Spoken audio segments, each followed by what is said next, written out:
Hello friend. Civil engineer का interview में पूछे जाने वाला सवाल का जो बेसिक क्वेश्चन होता है, क्वेश्चन एंड आंसर का एक छोटा सा वीडियो है। ये दूसरा वीडियो है। इसका मैं पहले एक वीडियो बनाया था जो क्या किस टाइप का सवाल पूछा जाता है इंटरव्यू में, क्वेश्चन और आंसर के बारे में। उसका लिंक हमारा वीडियो का डिस्क्रिप्शन में मिल जाएगा। और ये दूसरा वीडियो है। चलिए शुरू करता है पार्ट 2 को। तो इसमें पहला का सवाल है जो what action are taken to be done in case of cube failure. अगर हमारा कंक्रीट का जो क्यूब है, क्यूब फेल हो गया 28 डेज बाद, जो हमारा स्ट्रेंथ गेन करना चाहिए वो गेन नहीं किया है। हमारा सपोज M25 का कंक्रीट है, M25 ग्रेड का कंक्रीट है। 25 ये 28 डेज के बाद हमको क्यूब टेस्ट किया है और वो फेल हो गया था, हमको क्या करना पड़ेगा? तो उसमें बेसिकली जो हम लोग करते हैं, रिबाउंड हमारा टेस्ट होता है। रिबाउंड हमारा टेस्ट क्या होता है, वो बेसिकली कंक्रीट का सरफेस का स्ट्रेंथ क्या है उसको वो हमको टेस्ट करके मिलता है। इसका एक्यूरेसी उतना अच्छा नहीं आता है, लगभग 15% के आसपास आता है। तो उसके बाद सेकंड जो टेस्ट होता है, अगर ऐसे हमको देखना है कंक्रीट का अंदर में कुछ हनीकॉम्ब है या दूसरा कुछ पार्टिकल वगैरह, मिट्टी वगैरह या दूसरा कुछ है क्या नहीं है, वो इंश्योर करने के लिए हमको अल्ट्रासोनिक टेस्ट करना पड़ता है।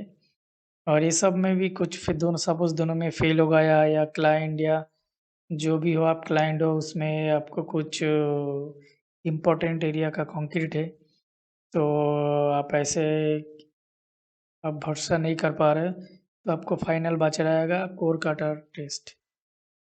कोर कटर करके उसको क्या करना पड़ेगा, जो जगह का कंक्रीट स्लैब का या जो जगह का है उसके एक कोने का या जो जगह में उतना इम्पोर्टेंट नहीं है, वो जगह का हमको एक कोर काटिंग करना पड़ेगा। वो अच्छे एक सैंपल काट के उसको हमको सीटीएम में क्यूब टेस्टिंग मशीन में उसको उसका स्ट्रेंथ टेस्ट करना पड़ेगा। कभी-कभी इसके से बहुत बार ये सवाल पूछा जाता है, अगर आपका कंक्रीट फेल हुआ तो क्या करना है? को पहले पढ़ना है हमको, रिबाउंड हमारा टेस्ट करना है। अगर उसके बाद भी सवाल पूछा जाता है उसमें फेल हो गया तो क्या करना है?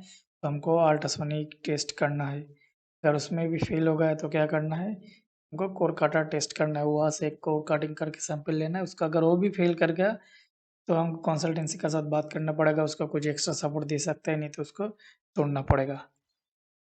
तो ये है। पहले ये दूसरा सवाल है, quality of water use for construction.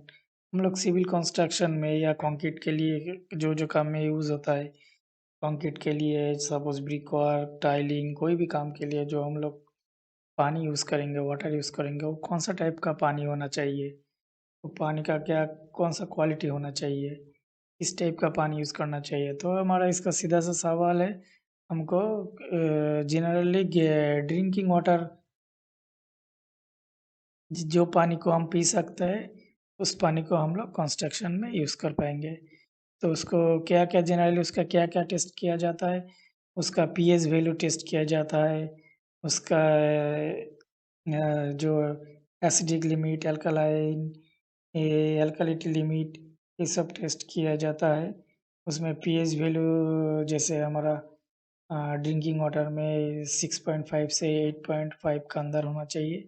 ये सब जनरली टेस्ट होता है। तो हम कौन-सा सीधे अगर हमको पूछा जाए कंस्ट्रक्शन में कौन-सा पानी यूज़ कर सकते हैं? उसका जवाब है ड्रिंकिंग वाटर यूज़ कर सकते हैं।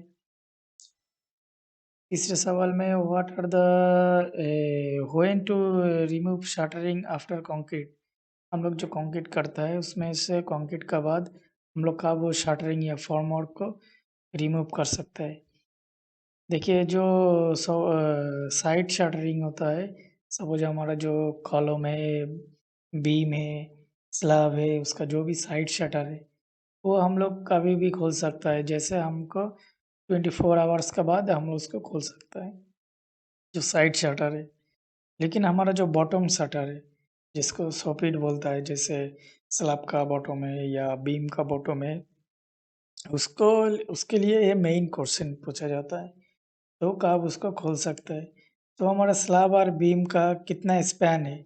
मतलब ये स्लैब का एंड टू एंड में कितना दूरी में कॉलम या वॉल है, या बीम का कितना बीम में कितना डिस्टेंस में वो क्लियर स्पैन है, कितना डिस्टेंस में उसका दोनों साइड में कॉलम है या वॉल है या कोई सपोर्ट है, उसका ऊपर डिपेंड करता है।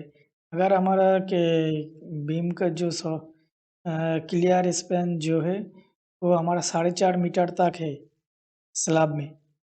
सपोज़ स्लैब में हमारा दोनों साइड में जो सपोर्ट है 4.5 मीटर का अंदर है, तो हम लोग उसको 7 डेज़ में रिमूव कर सकते हैं उसका जो सॉकेट या बॉटम शटरिंग।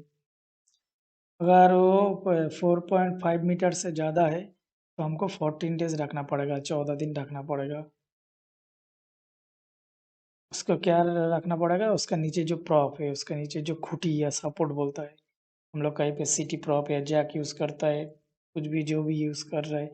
जैसे एल्यूमीनियम फॉर्मवर्क में जो माइमन होता है, उसमें पीएल बोलता है प्रॉप लेंथ, या सिटी प्रॉप बोलता है, जैक बोलता है, जो भी है कन्वेंशनल शटरिंग में जनरली सिटी प्रॉप का ब्लॉक अरे एचडी टावर जो भी यूज होता है। तो हमको स्लैब का क्लियर स्पैन 4.5 मीटर से कम है तो 7 दिन रखना पड़ेगा उसका सपोर्ट, और अगर 4.5 मीटर से ज़्यादा है तो हमको 14 दिन रखना पड़ेगा। अगर हमारा जो बीम में है, स्लैब हो गया, बीम में अगर 6 मीटर तक है, 6 मीटर का अंदर है क्लियर स्पैन, तो हमको 14 डेज़ रखना पड़ेगा, और 6 मीटर से ज़्यादा है तो 21 डेज़ रखना पड़ेगा। चलिए दूसरा सवाल, नेक्स्ट सवाल के लिए, what are the what is the highest standard for removing of shuttering? तो सेम ही सवाल है, हम लोग जो शटरिंग या फॉर्मवर्क रिमूव करता है, उसके लिए हमारा क्या कौन सा आईएस कोड फॉलो करता है? हमारा जो डी शटरिंग का, तो आईएस जनरल आईएस कोड है 456 456 2000। हमारा सिविल का सबसे मेन और बेसिक आईएस कोड है 456। इसमें हमको ज़्यादातर कवर हो जाता है, और इसका कुछ डिटेलिंग चाहिए तो इसके लिए अलग आईएस कोड को रिफ़र किया जाता है। इसमें से भी सेम ही है, हमारा वर्टिकल फॉर्मवर्क जैसा हमारा कॉलम का या बीम का जो वर्टिकल है साइड है, वो 16 से 24 16 टू 24 आवर्स का अंदर आवर्स के बाद खुल सकता है। इसमें डिपेंड करता है, कहीं पे 24 आवर्स बोलता है, कहीं पे 48 आवर्स बोलता है, वो जनरली टेम्परेचर का ऊपर डिपेंड करता है। अगर हम लोग देखते हैं टेम्परेचर 15-17 डिग्री का ऊपर है, तो हम लोग 16-20 घंटा के बाद ही खोल सकते हैं, नहीं तो थोड़ा-सा वेट करना पड़ता है। चलिए अगला सवाल के लिए, compressive strength of concrete at 7 days, 14 days, 28 days। तो हमको क्या है, एक हमारा कंक्रीट का कितना स्ट्रेंथ आता है, 7 दिन का बाद, 14 दिन का बाद, 28 दिन के बाद हमारा कंक्रीट में जो compressive स्ट्रेंथ होता है वो कितना आता है। इसके लिए भी हमारा आईएस कोड है 456। तो हमारा एक दिन में कंक्रीट पोरिंग होने के बाद, कंप्लीट होने के बाद, एक दिन में हमारा जो स्ट्रेंथ गेन करता है compressive स्ट्रेंथ, तो हमारा होता है 16% लगभग। उसके बाद हमारा जो 3 दिन में होता है 40%, 40%। उसके बाद हमारा 7 डेज़ में होता है 65%। तो हम लोग जनरली क्या करते हैं, 7 डेज़ में हमारा फास्ट क्यूब टेस्ट करते हैं। 7 डेज़ में फास्ट क्यूब टेस्ट करते हैं, हम लोग देखते हैं हमारा कंक्रीट का ग्रेड का हिसाब से, जो भी ग्रेड है 25 M25 30 35 40 50 व्हाटएवर, तो हम लोग उसका हिसाब से 65 टू 70% स्ट्रेंथ गेन किया क्या नहीं 7 दिन में कंप्रेसिव स्ट्रेंथ। उसके बाद हम लोग कौन-सा डेज़ में करता है, 14 दिन में, उसमें कितना होना चाहिए, लगभग 90%। हम लोग फाइनली जो करता है 28 डेज़ में, इसको एक्चुअली माना जाता है। 7 डेज़ में हम लोग क्यों करता है, सपोज़ हमको डिशटरिंग करना है, जो भी है जल्दी सपोर्ट को रिमूव करना है, तो हमारा कंक्रीट का स्ट्रेंथ कितना आया वो देखने के लिए जनरली उसको टेस्ट किया जाता है, और हमको ये भी पता चल जाता है कंक्रीट का स्ट्रेंथ सही चल रहा है कि नहीं, सही हिसाब से चल रहा है कि नहीं। तो उस हिसाब से हमको 7 डेज़ में करते हैं। एक्चुअली हमको जो रिज़ल्ट यूज़ होता है फाइनली, वो 28 डेज़ का रिज़ल्ट को देखते हैं। हमारा M25 का कंक्रीट M25 ग्रेड का हमारे में जो 28 डेज़ बाद जो कंप्रेसिव स्ट्रेंथ टेस्ट हुआ है, तो उसको हमको प्रॉपर स्ट्रेंथ मिला है क्या नहीं? चलिए अगले सवाल के लिए। बेन डिडक्शन इन BBS as per IAS code. कौन सा आईएएस कोड फॉलो करके हम लोग बीबीएस में बेंड डिडक्शन करते हैं? बीबीएस में बार बेंडिंग शेड्यूल जो हम लोगों को सरिया में रेनफोर्समेंट में यूज होता है। तो सब ये बेसिकली सवाल क्या है, हमको सरिया में जो बेंड डिडक्शन होता है, हमारा कोई भी डाया का सरिया है, हमको 45 डिग्री या 90 डिग्री या 60 डिग्री कोई भी बेंड किया है 135 डिग्री, उसके लिए हमको क्या कौन कौन सा डिडक्शन, कौन-सा रेफ़रेंस में करना पड़ेगा? कौन-सा आईएस कोड का रेफ़रेंस में करना पड़ेगा? वो आईएस कोड है 2502।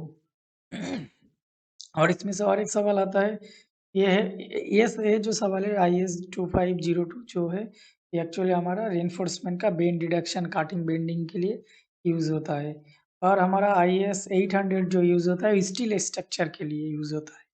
दोनों अलग है, ये कभी-कभी घुमा के देता है। तो हमारा आईएएस 2502 है, ये रेनफोर्समेंट का बेंड रिडक्शन के लिए बीबीएस के लिए हमको ये रेफ़र किया जाता है। और हमारा जो आईएएस 800 जो होता है, वो बेसिकली हमको यूज़ करता है स्टील स्ट्रक्चर के लिए। इसके लिए न अभी नेक्स्ट सवाल क्या है? How many parts in IAS 1200? हमारे जो आईएएस 1200 है, 1200 है, उसका कितना पार्ट है? उसका टोटल 28 पार्ट्स है। तो आईएस 1200 बेसिकली क्या है? तो आईएस 1200 बेसिकली बीओक्यू निकलने के लिए, बिलिंग के लिए हम लोग मेज़रमेंट जो होता है, सिविल का जो मेथड ऑफ मेज़रमेंट होता है, उसके लिए हमको जो आईएस कोड बेसिकली रिफ़र करता है, वो होता है आईएस 1200। उसको कभी-कभी पूछा जाता है, जब आप कौन-सा आईएस कोड फ़ॉलो करते हो बिलिंग के लिए और मोड में आपका साइड साइड मेज़रमेंट के लिए कौन-सा आईएस कोड फ़ॉलो करते हो? होता है आईएस 1200। और उसके लिए उसका अगर पूछता है उसका कितना पार्ट है, उसका टोटल 28 पार्ट है। लैप लेंथ, लैप लेंथ क्या होता है? लैप लेंथ होता है जोड़ना। सपोज़ हमारा जो बिल्डिंग में जो रिइंफोर्समेंट यूज़ होता है, सरिया यूज़ होता है, वो हमको जो मार्केट में जो मिलता है, जो भी ब्रांडेड है मिलता है, हमको लगभग 10 मीटर, 11 मीटर, 12 मीटर, उससे ज़्यादा नहीं मिलता है। तो उसके बाद हमारा एक बिल्डिंग का हाइट है, ज़्यादा है, अब हम लोग उसमें क्या करेंगे? सपोज़ हमारा बिल्डिंग का हाइट है 30 मीटर, तो हमको क्या है बेसिकली हमको जब सरिया खत्म हो जाता है, तो हमको दूसरा सरिया, दूसरा बार रीबार रिइंफोर्समेंट जोड़ना पड़ता है।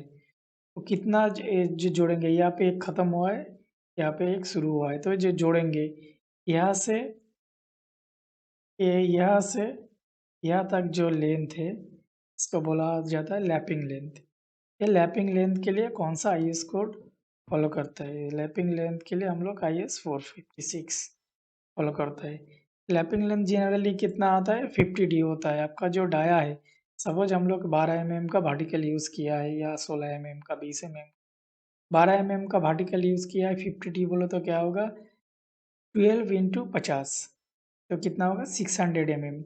ये वाला पॉइंट से ये वाला पॉइंट तक हमारा जो लैपिंग है, इसका लेंथ होगा 600 मिलीमीटर 12 एमएम के लिए। 16 एमएम के लिए कितना होगा? 800 एमएम। 20 एमएम डाया के लिए कितना होगा? 1 मीटर। तो ये जनरली आपको ड्राइंग में मेंशन किया जाएगा, हमको आपको कितना डी का और के लैप लेंथ कितना होगा, वो हमारा ड्राइंग में मेंशन किया जाता है, ड्राइंग में मेंशन कर दिया जाता है। अगर ड्राइंग में मेंशन नहीं है, तो हमको एज़ पर आईएस 456 के हिसाब से जाना पड़ेगा। लैपिंग लेंथ में क्या-क्या होता है? लैपिंग हर सरिया का लैप एक जगह में, जो लैपिंग ज़ोन होता है, लैपिंग ज़ोन जो ज़ोन में जो जगह में लैप दे रहा है, उसको बोलता है लैपिंग ज़ोन। तो हर सरिया का जगह लैप एक जगह में नहीं होता। सपोज़ हमारे एक कॉलम में 4 ठो सरिया है, 7 ठो वर्टिकल है, वर्टिकल रिइंफोर्समेंट है। तो चारों का देखिए, ये दोनों का लैप है एक जगह में, यहाँ से यहाँ तक, यहाँ से यहाँ तक, और बाकी दोनों का यहाँ पे अलग-अलग जगह में है। तो स्टैगर्ड करके देता है, 50% एक जगह में देता है, बाकी 50% दूसरी जगह में देता है। और एक चीज़ जहाँ पे लैप होता है, उस लैपिंग ज़ोन में हमारा जो स्टिरअप होता है या बाइंडर होता है, तो उसको उसका स्पेसिंग थोड़ा कम हो जाता है और बाकी जगह में जहाँ पे लैप नहीं होता है वहाँ पे स्पेसिंग थोड़ा बढ़ जाता है। ये भी आपको ड्राइंग में मेंशन कर दिया जाएगा, जे के स्लैब का लैपिंग ज़ोन में या स्लैब का पास में आके इसका सरिया का जो रिंग होता है या स्ट्रैप होता है उसका स्पेसिंग कम हो जाता है और बीच में दोनों फ्लोर का बीच में बढ़ जाता है, ड्राइंग में मेंशन कर दिया जाता है। I hope you understand. दूसरे सवाल के लिए, व्हाट इज़ वीडीएफ? ये एक वीडीएफ कुछ नहीं है, कंक्रीट का प्रोसेस है, वैक्यूम डिवाटरिंग कंक्रीट फ्लोरिंग। ये क्या होता है, हम लोग जब कंक्रीट करता है, कंक्रीट में हम लोगों को मालूम है कंक्रीट का स्ट्रेंथ किसका ऊपर डिपेंड करता है, वाटर सीमेंट रेशियो का ऊपर। तो हम लोग कंक्रीट लेइंग करने के बाद लोग कंक्रीट को, सपोज हम कंक्रीट मिलान में आया, कंक्रीट को बिछा दिया, उसको क्या किया जाता है, कंक्रीट का ऊपर से वैक्यूम करके पानी को सक कर लिया जाता है। तो उसमें क्या होता है, पानी को सक कर लिया जाता है। ये जो कंक्रीट का प्रोसेस है, वैक्यूम डिवाटरिंग कंक्रीट, इसको बोलता है वीडीएफ फ्लो, इसको वीडीएफ फ्लोरिंग भी बोलता है, वीडीएफ कंक्रीटिंग भी बोलता है। ये कहाँ पे यूज़ होता है, जनरली रोड में होता है, कभी फैक्ट्री में होता है जहाँ पे ट्रैफिक या मूवमेंट ज़्यादा है। सपोज हमारा कुछ फैक्ट्री है, वेयर हाउस है, उसका जो स्लैब का जो फ्लोरिंग है, उसमें कभी-कभी किया जाता है उसको स्ट्रेंथ, ज़्यादा स्ट्रेंथ के लिए। अभी हमारा कॉलम में या बीम में ये सब जगह में नहीं किया जाता है। हमारा फ्लोर में किया जाता है जहाँ पे हमारा मूवमेंट ज़्यादा है। चलिए अभी नेक्स्ट क्वेश्चन क्या है, IS code for concrete mix design. हम लोग जो कंक्रीट का मिक्स डिज़ाइन करता है, उसमें कौन-सा आईएस कोड फॉलो करता है? ऐसे तो हमको कंक्रीट के लिए बेसिकली 456 ही यूज़ करता है। अभी जो मिक्स डिज़ाइन का हिसाब से, जो नॉमिनल मिक्स नहीं है, जो एक्चुअल मिक्स डिज़ाइन है, उसके लिए हम लोग यूज़ करता है आईएस 10262। तो इसको फॉलो करता है अगर मिक्स डिज़ाइन के लिए, और बाकी हमारा जो नॉमिनल मिक्स होता है उसके लिए 456 को हम लोग यूज़ करता है, जो हैंड मिक्स भी बोलता है। तो ये भी कभी-कभी आपको एग्ज़ीक्यूशन में भी पूछा जाता है बेसिक के लिए, जो आपको कौन-सा आईएस कोड रेफ़र करते हो कंक्रीट मिक्स डिज़ाइन के लिए। इसमें बेसिकली हमको सीमेंट कंटेंट वगैरह सब कुछ पता चल जाता है। तो ये था हमारा अभी 10 सवाल। आई होप आप लोगों को वीडियो अच्छा लगा तो मेरा चैनल को सब्सक्राइब कीजिए, और हमारा जो पहला वीडियो था उसका लिंक भी डिस्क्रिप्शन में दे देंगे। हम लोग नेक्स्ट भी वीडियो लाएंगे, उसका लिंक भी हमारा डिस्क्रिप्शन में रहेंगे। अगर अच्छा लगा तो शेयर कीजिए, लाइक कीजिए, चैनल को सब्सक्राइब कीजिए। Thank you so much for watching.